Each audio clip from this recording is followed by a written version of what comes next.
Gyvenimo suvokimas netėjo per šventas ar juoką, jis atėjo per tylą, kuris spaudė labiau nei triukšmas. Kiekvienas žingsnis buvo lydimas abejonių, tačiau būtent jos išmokė mane judėti pirmin. Aš supratau, kad džiaugsmas nėra nuolatinė briūsena, jis gimsta tik tada, kai pažįsti priešingybę. Per skausmą atradau tikresnį vertinimą, to kas išlieka, kai nebelieka iliuzijų.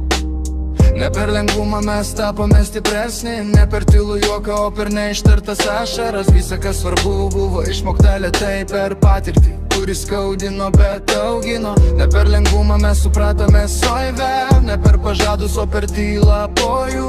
Tai kas liko tapo mūsų pamatu, ant kurio mokomės gyventi toliau. Aš išmokau priimti savo vidinį trapumą, kaip neatsiejamą žmogiškumo dalį.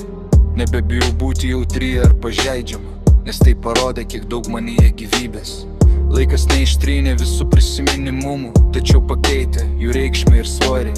Tai kas kadaise skaudino iki gelmių, dabar moko kantrybės ir sąmoningumo.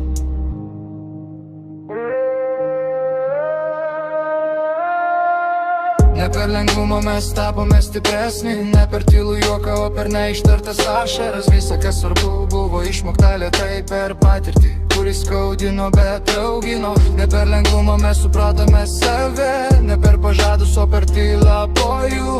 Tai kas liko tapo mūsų pamatu, ant kurio mokomės gyventi toliau.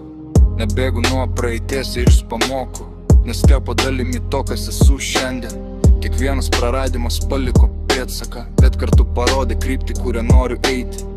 Pabaig lengvumą gimsta tikras supratimas, ne per trumpą džiaugsmą, o per ilgą kelią. Jeigu šiandien tylu, vadinasi augame ir mokomės gyventi sąžiningai su savimi.